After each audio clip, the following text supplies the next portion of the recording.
Hi everyone, Catherine here from Inky Finger Cat, back with another, this is the third part of the pattern paper that I started using up. The first video went live on the 1st of January, and then I've done another video in between that and this, and we've got the final 6 cards to make. So this is like the following day after I'd made the other two crafting sessions. And I managed to get all 6 done, so I'm really happy. Does mean this is a slightly longer video. I hope that's okay. You can always shove me into fast forward if you need to get things. Obviously, I have speeded up the actual process of making these cards because I think probably this took me about an hour and a half in total. I did try and keep tidy and sort of tidy up in between each session, so that sort of adds to the time. So actually probably I was crafting for 2 hours in total. I was in my room for. Right, let's get on with this one. This is card number 10, and it's just 6 little squares of the pattern paper. And then there's quite an expanse of white space. I'm not great with white space. I tend to want to fill it. So in this case, I decided to emboss the black panel with gold using the embossing technique. So using an embossing folder and the Versamark, and then adding the embossing powder to it. What you do then is you get the texture of the gold in this case, but also the actual texture from the embossing plate. Now, what I should have done was to be a little bit more gentle when I was applying my Versamark. I actually got it on both raised bits and the sunken bits, if you know what I mean, the deboss parts. And I also forgot to do my embossing buddy beforehand, so it didn't stick to places where it shouldn't do. So I ended up with quite, what's the word? A rustic look, shall we say? A bit distressed because I've got gold all over. It really doesn't matter. It works with what I'm doing. Now, the pattern paper, I just edged each of them with the black Pro marker. And then I did mess that up as well, but it didn't matter because I knew I was going to be hiding little bits of it. And then just laid them up onto some glue, so the adhesive, the ATG. And then I decided I was going to add some of the string through, this sort of wax thread in the grey.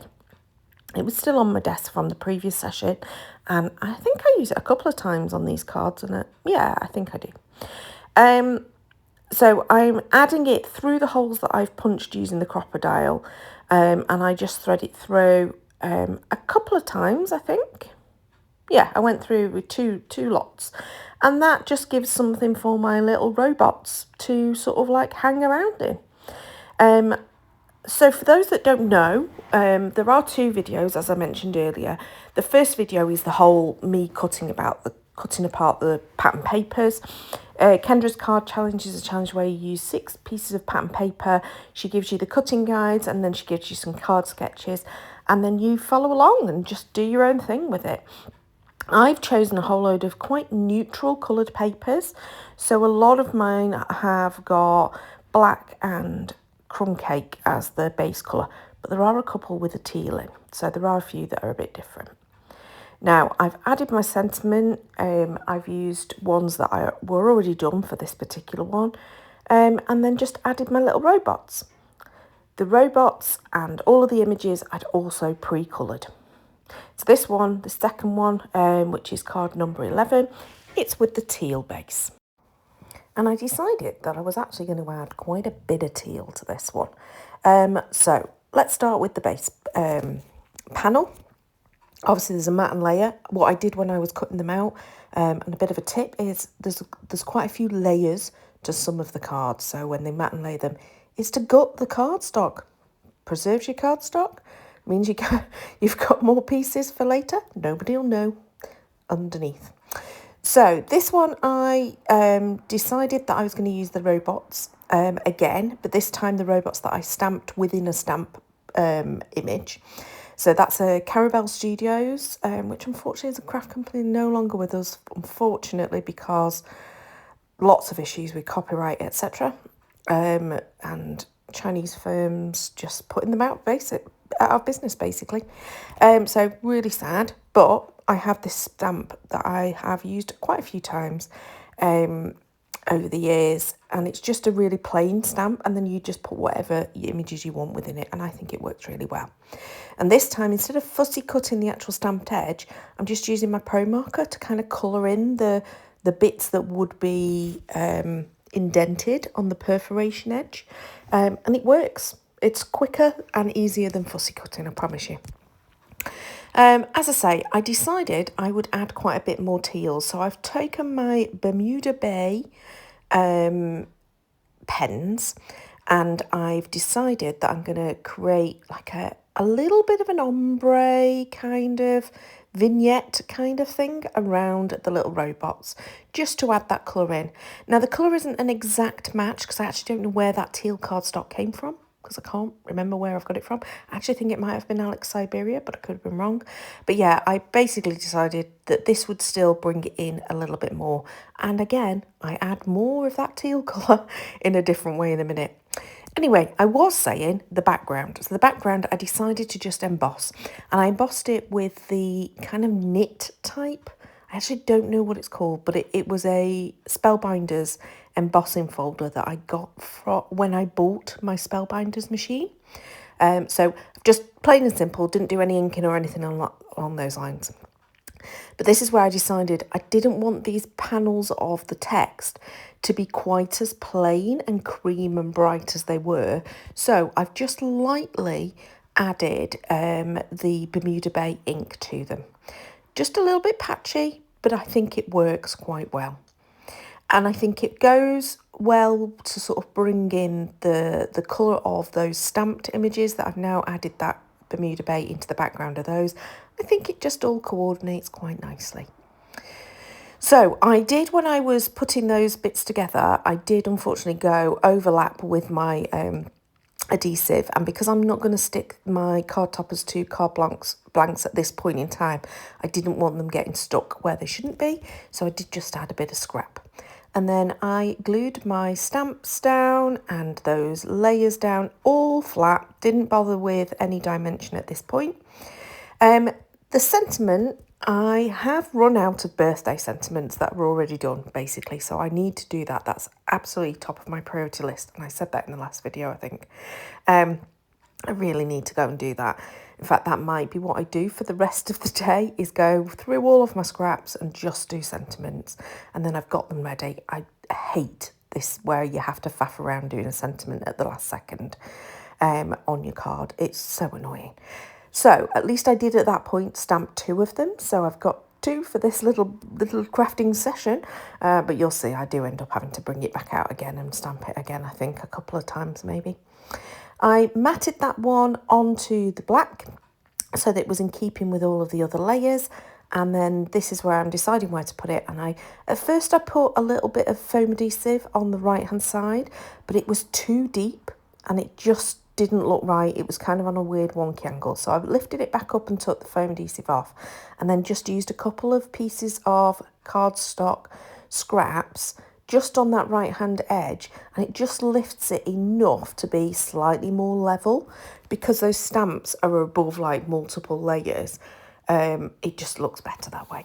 And then I'm just adding some black gems. They're sort of like a sparkly gem to finish that one off.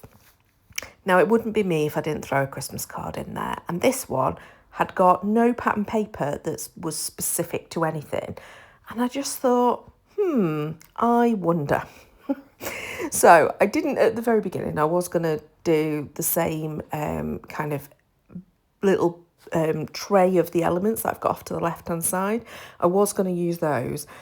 And then I just thought, you know what I fancy? I fancy doing a Christmas card. And on the right-hand side of my desk, I happen to have a polar bear already die cut, because I made a 6th one from all the pieces. I cut more pieces than I needed when I did my little polar bear table setting place cards for Christmas. So this one was just sitting there on the side. He's got a slightly different colourway than my table settings, because he has got a bit of a pink tummy. Anyway, all of my layers I have edged with the black archival ink, and I've just done it as a very fine edging. I've not done it so that it's very distressed. It's just enough to give it a little bit of a frame. And then I'm going to stick everything down, all my little layers, all being stuck pretty flat. To be honest, I could have gutted a little bit more of that cardstock, couldn't I? I could have gutted some of the black and some of the crumb cake that went behind that pattern paper as well, but never mind. And then I'm going to go and hunt for a little sentiment that's for Christmas. Again, I pre-do all of my sentiments, so this is a thing I do. So I'm currently rooting through a pouch and I find this perfectly coloured red one that's a foiled sentiment that just says Merry and Bright. And then I also had a little hunt through my ribbon collection to find that twine, and then had a bit of a disaster. So you'll see it in a second, because I think it's at this point it happened. Yeah. Maybe I didn't. Maybe it was this. Okay, it was at this point it happened. Yeah, okay. There we go. And we have a bit of a craft lunch. And the ribbon basket that my daughter sorted out only about 2 weeks ago fell on the floor and just emptied out all over the floor. Don't tell her. It's a big mess again, because all I've done is shoved it all back in. Anyway, back to the north. That little bit of baker's twine, I've just punched 2 holes using my crocodile, and I'm looping the string through and tying a cute little bow. And that just finishes that card off. Okay, it is only one Christmas card. I only snuck one in. Back to the no ones. Now, the first few cards in this particular KCC 20 were quite fiddly, and this is another one that's a bit fiddly because you've got to get your spacings right. And I've realised my camera kind of has tilted itself and it's a little bit off camera, and I'm really sorry. Hopefully most of it will come back in again. Okay, so you do have to get your spacings right on this one, and I've decided I'm going to keep it fairly simple with the elements that I'm putting on top. I'm using that light bulb, and I'm going to use the hugs as a sentiment. But what I do end up doing is adding quite a lot of ink. So I add the vintage photo to the brown layers, and then all of the pattern papers that have got kind of the cream base or the pale brown base, I do end up adding Wild Honey Stampin' Up! Ink too, just to bring more of that yellow out that was on the light bulb. I just thought it worked well. Okay, so as I say, this is kind of a bit fiddly to do, and I'm really sorry that my camera had tilted, and so you're slightly off the edge at the bottom there. But you can see there that the template that Kendra's given us with all those squares, they need to be kind of evenly spaced, and I'm not sure I do a brilliant job on it, but, you know, it'll do. I think the best thing to do is probably do what I think I did when I was doing the Christmas version of this, was use a slightly more temporary adhesive than the ATG, maybe my Kingston Crafts one, which isn't temporary, but it works as a temporary one quite well, and it'll just allow you to place things into the right spaces, and then decide how you're going to, you know, whether you've got them spaced evenly or not. Then use a more firm adhesive to then glue them properly. Okay, I did raise up the light bulb onto some foam adhesive, and the little hugs sentiment, which obviously you can't see because it's off the edge of the page, I stacked it up a few times, and I did add a little bit of the yellow ink to that too. So yeah, once again, I'm so sorry. I don't know what happened to my camera. Obviously, when I tidy up between the cards, it obviously just slanted it a bit. But there you go. Oh, that's what I did. I changed the sentiment from the hugs to the hello. I just thought with a bit more cream in there, it really worked. Right, I decided I wanted shine. And at first I was going to use glossy accents, but instead I ended up using a brand new Wink of Stella brush, and I did slightly flood it, and so it's very shimmery. It's a very shimmery light bulb, but you know what? It's fun. I like it. Okay, hopefully the camera has now been resolved, and it's in a slight... no, it's still off camera. I am a fool. I didn't realise this was for 2 cards. Sorry about this.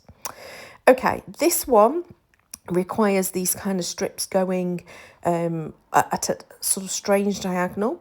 What you can't see there is I am using, there we go, that's a bit better. I'm using the lines of the mat underneath to kind of line them up to make them so that they work in with sort of the similar distance going between them. Does that make sense? Okay. I decided for this one I was going to do all the squiggly circles. So I've got quite a bit of a layer going on in terms of a cluster.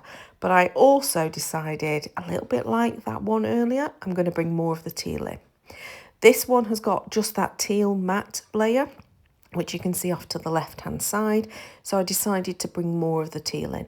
And the whole reason I've got teal is because this strip of the pattern paper that's that's forming the strips has got like a splattery blue on it that is a teal colour. And that was the reason why I brought the teal layer in, just to bring that out a little bit more. Okay, I'm going to do my stamps, trim those down a little bit. And again, I do use the black in a little bit to do the sort of like perforated edge. But this time these are already coloured. They're already coloured probably, actually I think these I just shaded with a blending brush. I don't think I actually coloured these with Pro Markers. The two that are already stuck on, the circles that are sort of stuck on, those I coloured with Pro Markers. But I just added little bits of the teal to those stamps, to those squiggly circles, just in a few places, because I just wanted to bring that teal out a little bit more. And here, this is where I'm going in with my pen just to add some of the black and to define that perforated edge. As soon as I've done this, I'm going to realise that I also need to add some teal into those background circles, because those are not going to look right unless they've also got it. So again, I'm just going over the colouring I'd already done, just in a few places, just to add that teal in. I use both the light and the dark of the Bermuda Bay Stampin' Blends pens. Okay, and now I think it's just time to adhere. So I've got the layers there, and I'm just going to now start adding the mats to it. I did add in a little bit of white gel pen just to do doodles, because there were some like doodles on the scribbly circles that I'd added when I'd done the colouring, and I thought it just brought in more of that drawing element and the kind of doodly edge. And then I brought in that Wink of Stella brush again. This time didn't flood it, and just tiny little bits where there was sort of like the black dots on the squiggly circles, I just added that little bit of shimmer. Okay, final card. We are nearly there. Okay, more of the teal. So yeah, apparently it's towards the end that I end up using a lot of the teal kind of one. This one's got 3 different panels of the pattern paper. Now, I decided this teal, I just wanted to darken it a little bit. To be honest, this is barely perceptible in the final card, and what I do a little bit later probably has more of an impact. So at first I used Bermuda Bay, then I went in with Mermaid Lagoon just to think that that might give it a little bit more of an edge. I mean, I think you can see it's there, but you probably can't see on the final card. And then I'm sticking it through the embossing folder, and this time I'm using, I think it's Time Worn Type. I think that's what that one is. And then I ran that Distress ink just over the top just to catch some of the embossing, and that gave some definition to the embossing. On camera, this does look like it's got more of the vignette, which is what I was looking for. So it does look all right on camera. In real life, can you see it? Probably not. Okay, each of the pieces of pattern paper I did edge with my archival black. Again, just to give them a very fine edge to sort of feel like they were framed pieces. And then that's going to be my elements. I'm going to use this, just the king piece of the, what's it called? Chess. That's it. The stamping that I did using the chess. And then the actual card template, which has gone off screen completely now, I used, it should have had like a double layered circle. I decided just to use this element instead, and I mat it on the teal. And then the sentiment I added again just to a piece of teal using the birthday wishes stamp that I had done earlier. So no, I didn't have to bring it out again. I think it's when I do the insides, that's when I did bring it out again, which is not on this video. If I'm clever, I'll have turned it into a short. If I'm not clever, I won't have done. I did video it, but yeah, I'm cutting it out of this. So at first I was going to put the chess piece over to the right hand side, but then I changed my mind and decided with the definition of the mats and the layers, it worked better over on the left hand side. It just worked, I think it just felt more appropriate over on the left hand side. And then just stuck my little sentiment on top. Again, using the adhesive foam for both the chess piece stamp and the sentiment to the right hand side. And then just added in some gems. So there you go. This is the final 6 cards. Some close-ups for you so you can see them as you go through. I'm wondering which is your favourite. I mean, I love the embossing and the gold on that one. But I also think I really like the second one where it was the teal, that one. I think I really like that. And I really like how bright that teal is against the craft as well. So just to say, all the card toppers are made. They're all 5.5 by 4 1/4 size, which is your typical American size card. Doesn't work with the UK C6. So you can either trim them down and just make them a bit smaller as you're making them, so that they're less wide. It's the width that's the thing that doesn't work. Or mount them on a 5 by 7 card blank, which is what I did. Obviously, love the fact that I snuck in a Christmas card. Isn't it cute? So I've really enjoyed making these cards. I've made them over 2 days in total, but 3 different sessions of crafting. And yeah, I really enjoyed it. And for me, it's my first of the month is to use up pattern paper. I've absolutely done that. 6 pieces of 6 by 6 have been used up. And I really enjoyed using those little pieces that I actually stamped and coloured months ago. Now, I have got a bonus video coming because there is a bonus card that I made. And if I get round to doing it, there'll be a short showing you how I decorate the insides of cards. But that's only if I get round to doing that. For now, though, I'm going to say, please comment below which one's your favourite. Please like the video if you enjoyed the projects. And subscribe. Anyone who's not subscribed, you're missing out on future videos potentially. So I would suggest if you enjoyed these videos, please do subscribe, hit the notification bell so that you get informed when I've posted. And that is the full set. Just so you know, I did make all of them. Here they all are. Thank you so much for watching. Until next time, hope you've had a good day.